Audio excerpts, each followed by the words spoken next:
Hey everyone, I just want to drop in really quick before the episode starts and ask you to stay tuned after the episode is over. I have, you'll hear in the podcast, I make at least one mistake, just misspeaking, and I'm not quite clear in a couple points. So at the end of the podcast, I'm going to add some clarifications and at least one correction there. So enjoy the show. Welcome back to World's Strongest Opinions, episode 67. I think I am back if I can manage all of this on my own.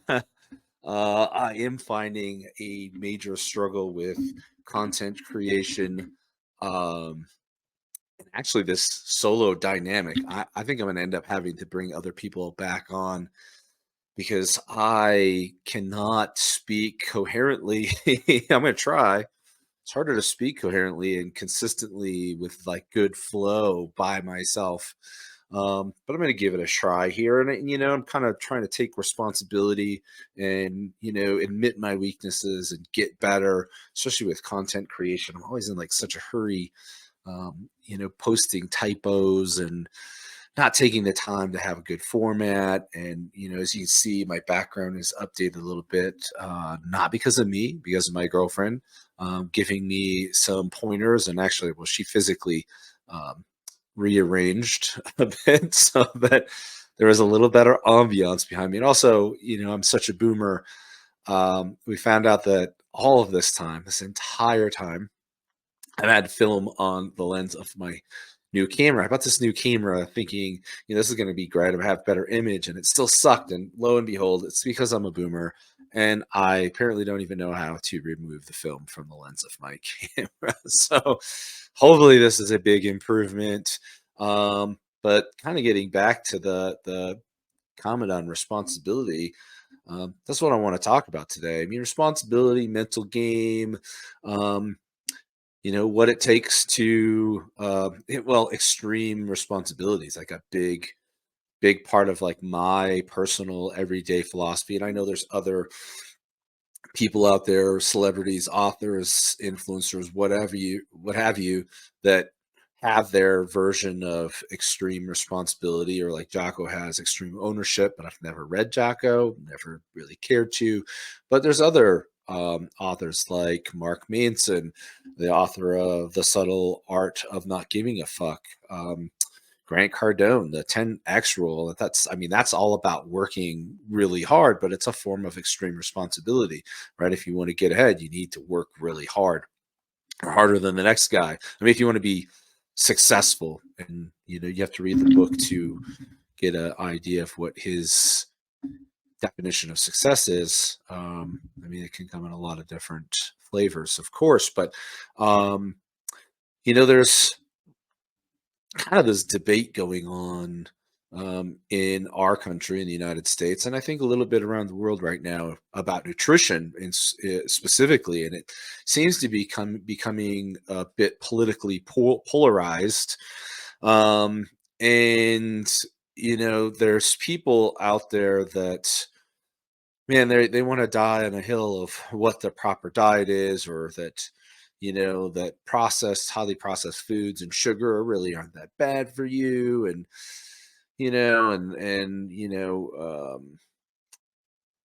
accusing people of fat shaming and whatever the case may be. But I always, like, I preach, and I recommend to my clients, and my coaching clients, and I practice this myself. I've got a lot of experience from being an athlete myself. I'm a huge advocate of eating whole natural foods, have been for a very, very long time. And my conscience is clear that my recommendations aren't ever going to lead to preventable diseases that we should be aware. Everybody should be very well aware now that highly processed foods, regardless of what study somebody may use to, prove otherwise, I think it's been pretty well established now that all these additives and preservatives and dyes and whatever the case may be have nasty side effects when overconsumed and consumed over a long period of time. Seed oils are very high in omega-6 fatty acids, which are known to be inflammatory in people's diets. Eating a diet rich in highly processed foods tend to get an unbalanced amount of omega-6s to omega-3s. And so chronic inflammation is a big problem. But I mean, we can go on and on about that. But the point here is that, you know, at the end of the day, everybody is responsible for what they put into their own body. You may hire a coach, doctors, whoever it is that guides you. You're responsible at the end of the day. And and I know I'm not the only coach out there that's going to say this is, um, I don't care what people put in their bodies. Um, I have a little bit more of a vested interest with my clients, but I don't care what people put in their bodies. I'm going to offer advice, and if you want to take it, take it. If you don't, you want to go eat whatever you want. That's up to you, right? That's your responsibility. And anybody out there blaming the coaching community, especially the ones that are on the side of the not eating highly processed foods, right? Eating whole natural foods is a large proportion, if not 100% of their diets. They want to blame them for anything. Look, man, at the end of the day, everybody has a responsibility to do their own research, um, communicate with their doctors, and make an informed decision for themselves. And if people typically go and hire nutritionists, nutrition coaches, fitness coaches, because m- those people have a tremendous amount of experience and knowledge that they've gained over a long period of time. And it is a bit of a shortcut to, like, hey, I need some help me out. But there's got to be trust also. um, I mean, the information is all out there. I've said this like a million times. The information is out there if anybody wants to learn it. But people hire coaches because they don't have the time.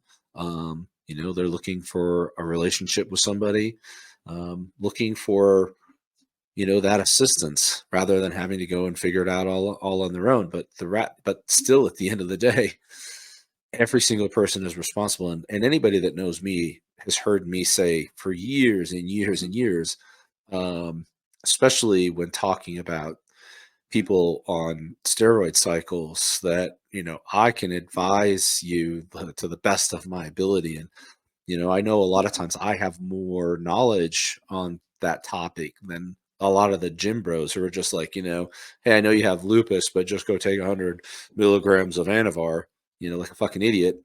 But I always say, like, don't trust me, don't trust anybody. Go do your own research and understand what you're putting in your body, because nobody cares about your health more than you do. Um, so anything when, in that debate, when it comes to nutrition, especially now that it's becoming so politically polarized with people like JFK, and, several doctors, consultants from the food and pharma industry are evangelizing this narrative that, it's like an anti-narrative, is really, that there's something wrong with our supply, when things like obesity, um, type 2 diabetes, cancer, everything's like at an all-time high.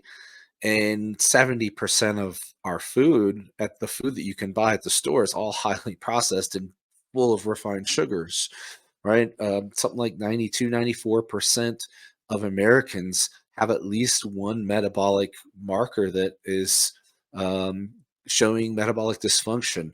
Um, I think 70% of the population is overweight or obese.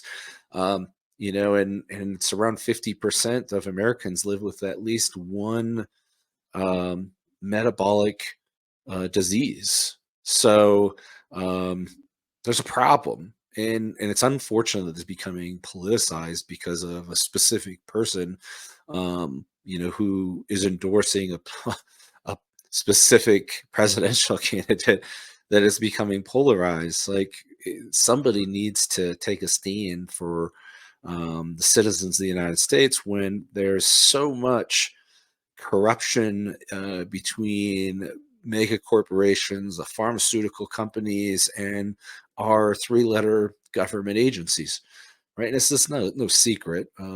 We know, we can see it's public knowledge that there's a very sort of incestuous relationship between government agency, upper management, right, officials, and executive branch employees in these companies that um, profit from bad information, right? Like, or skewed data, skewed research, whatever it is. So there's obviously a problem, and somebody's got to address that. But kind of going back to that responsibility thing. Hey, if you want to eat highly processed foods and garbage and tell yourself that it's all okay, like, that's your prerogative.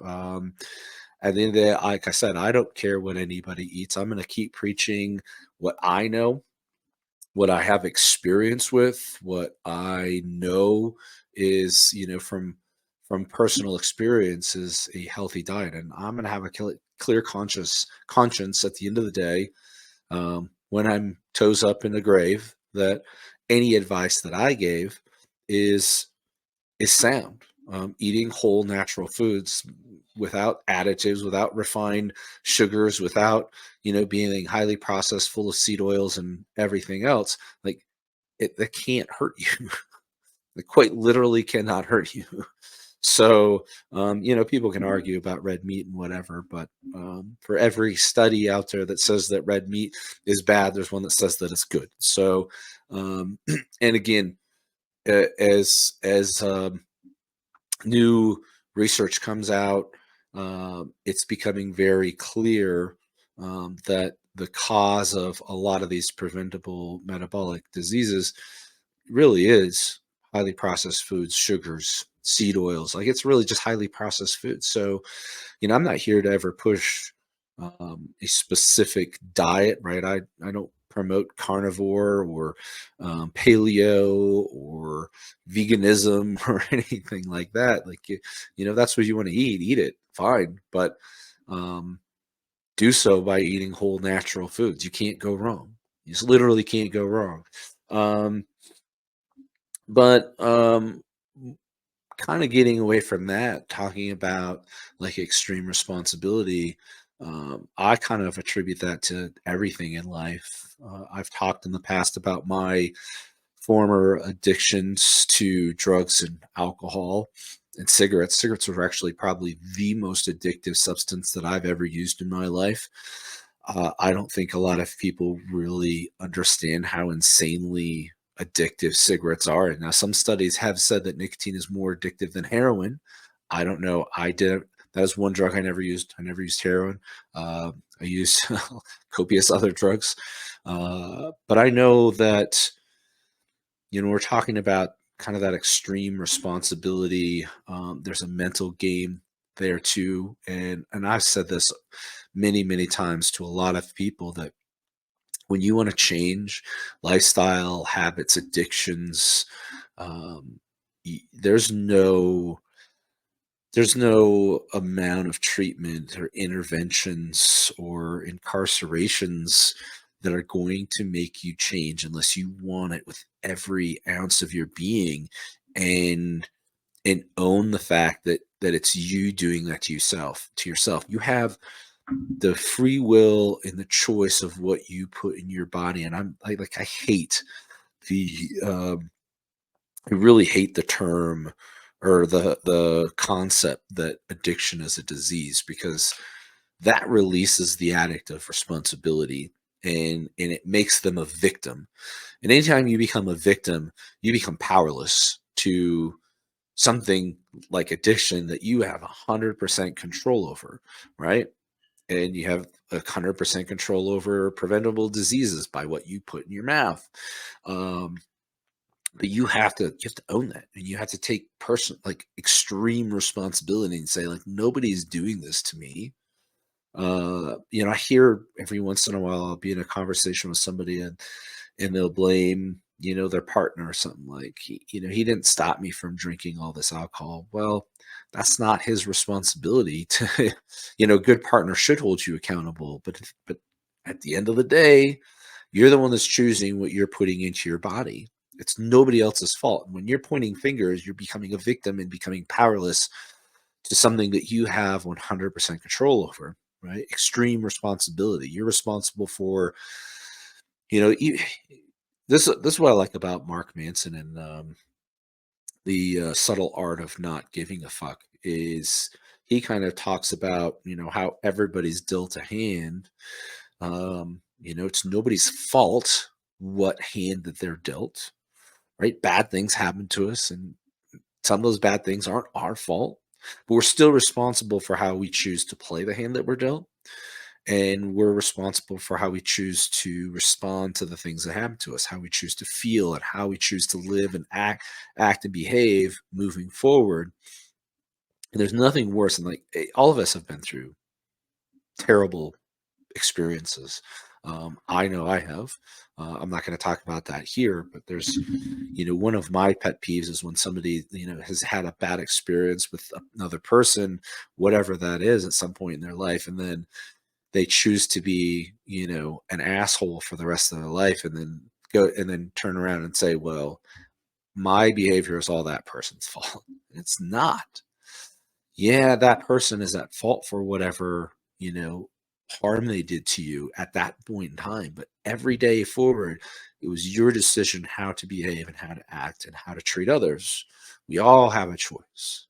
Um, but he also talks about, he compares to life a little bit to playing poker. I think it's a good analogy because, everybody is dealt a hand in poker. It's like we're proverbially dealt a hand in life. And it's not always the person with the best hand that wins at poker, right?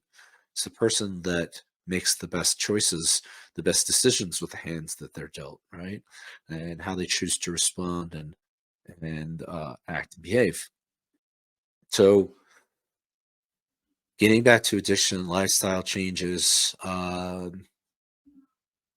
it's all in your power to change, and it's your decision to change. It's nobody else's fault, right? Victimhood is a dead end street, right? Of more suffering, more anguish, more disappointment. When you start taking ownership of, like, all of your actions, you become really powerful. It doesn't make anything easier. I'm not going to say that, because, go back to my own addiction. When I took ownership and I finally had enough and I decided I'm going to quit, it was brutal, man. It was so hard, especially quitting cigarettes was the hardest. It was the longest lasting craving. I remember having cravings for a cigarette for 3 weeks, even though my last cigarette. So I had been on this just brutal, like, 4-month long binge when I turned 21. I did most of my drinking when I was before I was 21, but I turned 21. I'm laid off from my job. I have a lot of money in my pocket, and I turn into the town drunk. I'm the first guy in the bar every day. I'm the last guy out of the bar every day. I'm doing, miscellaneous lines off of toilets and in bar bathrooms, ingesting copious amounts of drugs. There's probably still stories that I don't remember, but I remember very clearly waking up one day and lighting up the day's first cigarette. I took one drag off of it, and I was just like, I'm done. And I put it out, and I was done.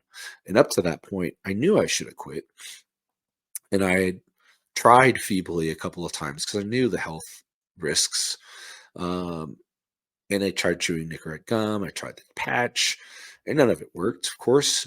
And the reason it didn't work is because I didn't want it bad enough. I wasn't taking responsibility for myself yet. I was, blaming the nicotine. It was, the big tobacco has done this to me or whatever. But it wasn't until I took ownership, like, I'm doing this myself and I'm done. I walked away from it, but the cravings were just brutal for like 3 straight, like 24 hours a day. It never stopped, never let up for like 3 weeks. And finally I got kind of a reprieve where it kind of let up, and I had a little bit of a relapse a few years later, drank a little bit, smoked a little bit, cigarettes only, no more drugs. And then I quit. I got into the gym, and I chose the gym. I chose gym life over smoking and drinking, and I was done. I actually stopped drinking too for many, many years. I didn't have a drop of alcohol for, man, probably 15 plus years. I don't know. It was a very, very long time. I know that when I finally kind of started getting towards the end of my strongman career, I'm like, you know what? It's time for me to kind of chill out and enjoy life. And I started, enjoying a whiskey very moderately, very responsibly. But I went a long, long time without a drop of alcohol. But it was all, again, my taking ownership, extreme responsibility, and owning my choices and my behaviors and having that will to get to quit. And it didn't make it easier. It just made it so that I was determined, no matter what, no matter how bad it got, that I was going to push forward. And that's what that responsibility and that kind of internal, um, every part of your being sort of feeling enables you to do. It doesn't make it easier. Life is hard. Life's hard. I posted something about that on social media recently. Life's hard. Like, and you need to be mentally tough to take on the challenges of life. Again, some people have better hands than others. My hand has been a lot of ups and downs and real hard, just brutal downs. Um, but I've learned to be resilient. I've learned to push through, right? To make that decision that nothing's going to stop me from moving forward. And it's hard, but my determination, that determination born out of that decision that this is like, I'm done. I'm not going to be a victim. I'm not going to be kept down, has kept me moving. But you need to be tough, and having a victim mentality is just a road to failure. Um, Kind of talking about hiring a coach, and I know, my one of my previous coaches had posted something similar, and it's been right in my thought process is that, a lot of people are out looking for motivation and accountability, um, by hiring a coach, and I think it's a great reason to hire a coach for accountability. Hiring a coach to kind of take that the a little bit of that responsibility off your plate when it comes to, programming, um, and, planning diet, nutrition, etc. But coach, all coach can do is write that roadmap, give you recommendations, and hold you accountable to some regard, right? Weekly check-ins, maybe, checking in more than once a week, checking whatever platform your programming is on to ensure that you're actually doing the work that's prescribed, etc. But at the end of the day, it's all on you. It's all on you to go to the gym or work out wherever it is, maybe at your home. Do your workout, right? Make sure that you're monitoring what you're putting in your mouth. It's nobody can motivate you perpetually, for starters. And I've said said this recently and many times in the past. Like, motivation is like this fleeting sort of thing that's not going to carry you through. Um, Tom Soroka had actually posted, who's a coach, who posted a little meme, which was great. It was a couple of just sort of horizontal graphs showing, um, motivation as kind of this big hump, that just like with diminishing returns quickly, right? You get this big kind of spike of, yeah, I'm really after it. And then it's like, and that's gone, right? So you rely on motivation. You need to go and look for something to motivate you again. You hit that hump and then you're down. And so it's like these big spikes and dry. It's like depression, right? It's like bipolarism. Like you're hitting these highs and these lows, highs and lows, highs and lows. Where discipline, right, on a graph below it is this nice and level in infinite level graph of discipline, right? And so part of extreme responsibility is having responsibility. And I think actually extreme responsibility develops into discipline. It develops into my phone's ringing in the middle of podcasting. But it develops discipline, right? It develops that mental game, that mental toughness and fortitude to push through. And physical strength is a big part of physical strength um, is having mental fortitude and discipline, right? Randall Strawson, um, I don't know why I can't say the name of his book, but Randall Strawson, the owner of Iron Mind, wrote a really, really great book about the psychology of strength. And a lot of it is just right, kind of boils down to having mental fortitude. And he talks a bit about, not failing, right? Because walking out of the gym with a feeling of success and accomplishment has a huge impact on your ability to perform the next time you get into the gym. And that's that where failure has this kind of catastrophic effect. You walk away, your body pumps out more cortisol. You may become depressed. Like I know, I hated failure when I was prescribed something that I knew that I should do. Especially hitting failure was the worst because then you're like, God, I'm so weak. Like I'm not going to do well now. What's happened? And that's all saying like unless failure, in like bodybuilding was prescribed, then that's a different aspect. But in string sports, right, we rarely train to failure. That's never the goal. That should never be the goal. It should definitely be, um, and I have a strongman athlete here now, and I told him, he's got a max log coming up in competition. No maxing out on your log, right? We don't max except for in competition, because missing those maxes in training can have like detrimental effects on future performance, at least in the short term.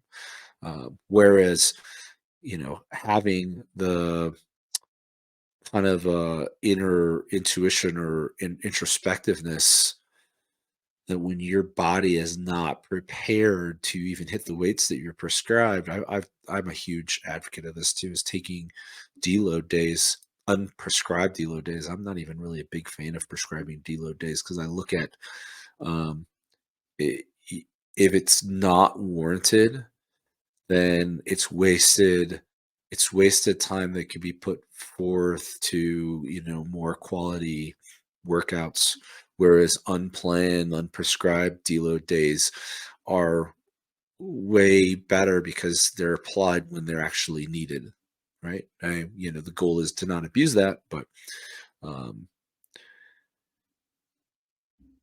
huge mental game in not failing and going in and hitting the sets that you need to. Or if it's one of those days where things are just not feeling good, you go in and you take an unplanned deload day and you just do some hypertrophy, some light work, some rehab, prehab, mobility, cardio, and walk away feeling like you've accomplished something. Is so huge for the mental game. And I think that's kind of, I mean, transfers to life too.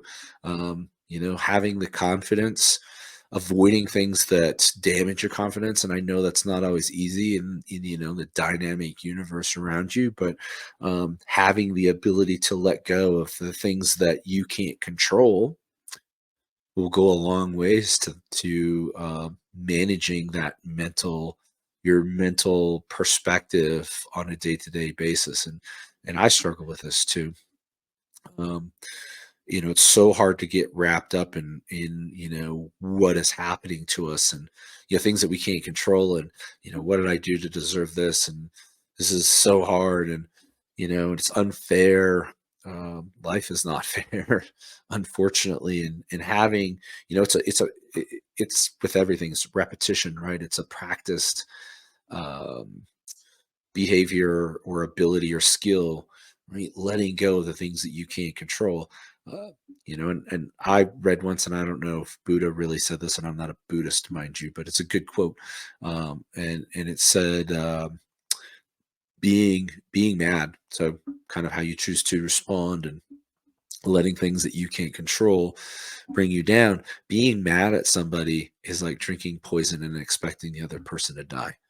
Is being angry, unless you're like right in their face and screaming at them and hitting them or whatever, but being angry at somebody that's, not even anywhere near you, and just stressing out over the fact that they did something that you didn't agree with, and it wasn't fair and wasn't right, and yada yada yada. You can't do anything to control that person. Being angry at them isn't hurting them; it's hurting you, right? So that mental game is, I mean, it has such a huge impact on everything in our lives. Having the, I don't know, intellectual honesty, with yourself, to take ownership and extreme responsibility for you, for your choices, for what you choose to put in your body, for what you choose to do to aid your daily life, habit changes, what you're doing to improve your sleep, to improve your stress, right? Not pointing fingers, not being a victim has a huge, huge impact. Going back to nutrition, whether or not you choose to hire a coach or not, if you do, they're going to prescribe to you what they have studied, right? What they've researched and what they have experience in. And if it's not for you, right, at the end of the day, you have a responsibility to understand, what is and what isn't good for you. And unfortunately, though, there are like coaches out there. I talk to some of these guys. I've listened to them just tell clients, just absolutely insane stuff. I think I made a comment about the guy having lupus and taking 100 milligrams of Anavar. Like, I literally sat and listened to this guy, this coach, tell this guy once, and about lost it. And I told him to walk away before I punched him in the face, because it was so just absolutely absurd to me. This guy's on a liver transplant list, and I'm like, dude, like, you get caught taking oral steroids, like, you're not going to get another liver. And here this guy is telling him, and like, unfortunately, like, there's those guys out there. But I kind of wonder, like, I actually do think that if I wasn't there and stopped it, the guy probably would have probably just went and taken Anavar at 100 milligrams, right? Um, that's his responsibility. It's your responsibility to understand what people are prescribing to you, your doctor, even. Like, question everything. Question, science. I, I, I I hate getting, like, I need to be better about this. I get caught up in petty little pointless arguments on the socials, especially Threads, which is just like this total cesspool dumpster fire. Um, but like, these people are always, throwing, the science is proven, the science says this, and I'm like, you understand that, first of all, there's obviously indisputable truths in the observable universe. The vast majority of science is conjecture, hypothesis, and theory, all of which, right, in order to adhere to the scientific method, need to be falsifiable, which essentially means that they can't be absolute, which is what proven implies. So saying that the science is proven, I mean, unless it's an indisputable truth of, of the observable world that everybody can see, like, is bullshit.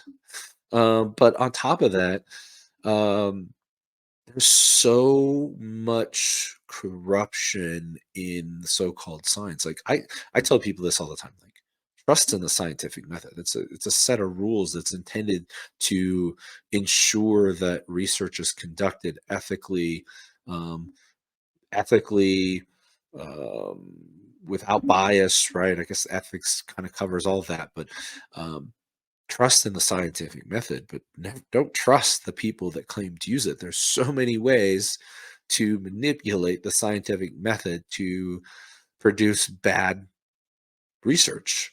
And we know that a lot of research, especially when it comes to big pharma, big food, is funded in conflicts of interest. Um, there's a statistic, something like 72% or 82%, I think it is, of independent research found that refined sugar causes harm. 92% of research funded by big food says there is no harm from sugar, right? So that should just be an automatic, like, what the F? What's happening here? Something's not right. Or like this person today, you know, through this research paper or whatever that was funded by the Chinese government. And I'm like, first of all, that's like the biggest red flag I've ever seen. I'm like, I'm going to question it just based on that, because that's one of the most corrupt governments in the world. So the science is not something that we should always um, appeal to authority on. Yeah, there's good science out there. There's really great researchers, and there's some very meaningful work being done. But um, just because there's a study out there doesn't make it unequivocally true, right? We should question everything. um, I'm kind of rambling here. I want to just get back to the point of the podcast, which is, at the end of the day, you're responsible for yourself. Nobody else has your best interests in mind except for you.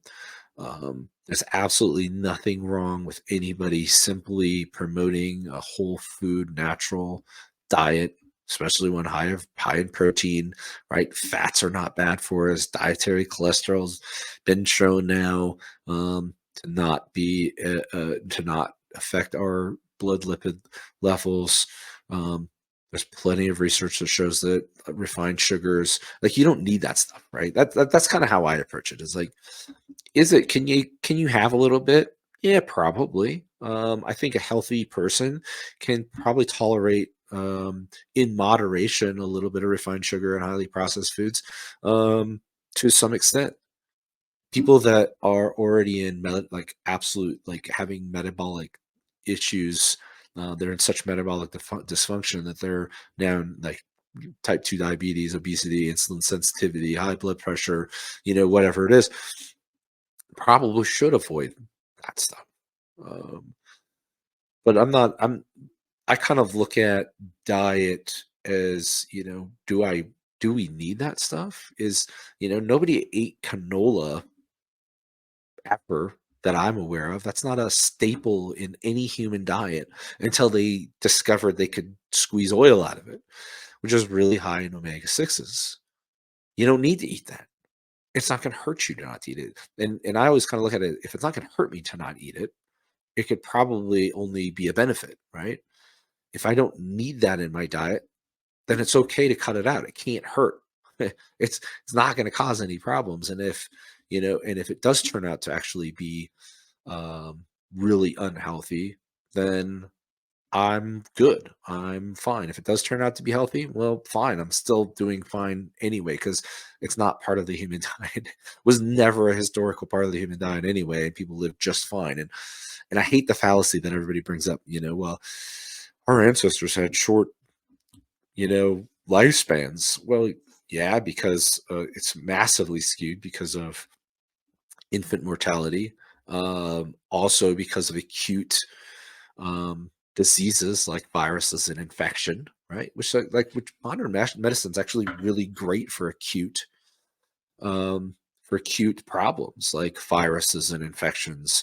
And modern medicine cleaned up the operating table and the exam room, right? Previously, doctors didn't even wash their hands, right? It's a huge problem for bacteria infection and whatnot. So there's some great stuff, but modern medicine isn't doing so good with chronic illnesses anymore. It's just putting people on on endless prescriptions, right? Everybody's just become a prescription pad for doctors to just, feed them more drugs that do absolutely nothing to prolong life expectancy. They treat the symptoms and don't ever treat the underlying cause. And we know, like, obesity leads to a lot of other, typically, I shouldn't say leads to, but hey again, everybody. Thanks for listening to the show. As I said in the beginning, I'm going to add some correction, at least one correction, and some clarifications to a few of the points that I made. I want to make sure that I'm giving good, accurate information, not misspeaking. Unfortunately, um, I'm not reading from a script when I'm doing these podcasts. I never have. I think I might try to start doing that in the future, because it's easy to misspeak and not quite give good enough information, or um, explain a concept that I'm trying to convey as clearly as I like. So I'm going to try to do that here.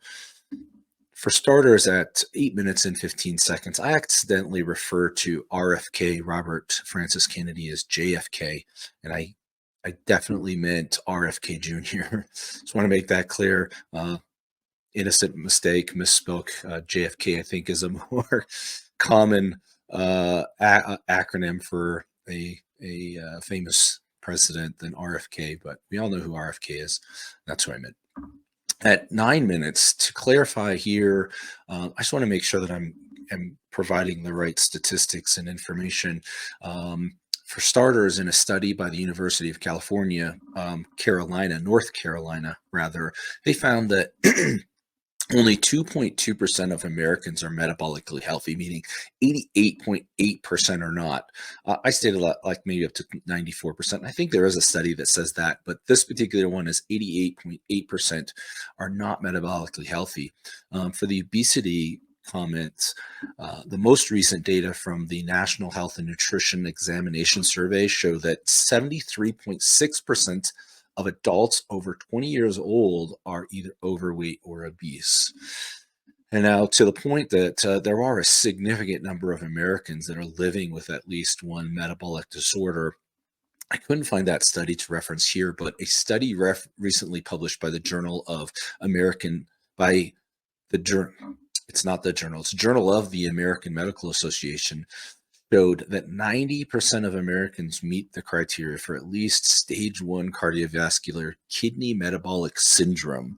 So it is problematic. And I wanted to clarify those statistics. At 31 minutes and 55 seconds, I mentioned lupus, and it's not the first time I mention it, but I get a little bit more into it here, and I want to make sure that I'm not intending to suggest that lupus is a disease of the liver. It's an autoimmune disease that causes inflammation systematically and attacks organs. I just wanted to, it may attack organs and tissues. I just want to clarify that the person that I'm roughly talking about that had lupus, he just happened to have lupus and was also on a liver transport list. I don't know if the lupus was causing like hepatitis or anything of that manner. I just know that he had lupus and he was on a transplant list. And it's kind of a double whammy of just pure stupidity recommending oral steroids to this person, period. At 33 minutes and 5 seconds, I kind of get into the scientific method. Now, I'm not a scientist. I've taken, science in high school, and I had Gen Chem 1 and 2 in college, right? I have a pretty decent foundational understanding of the scientific method.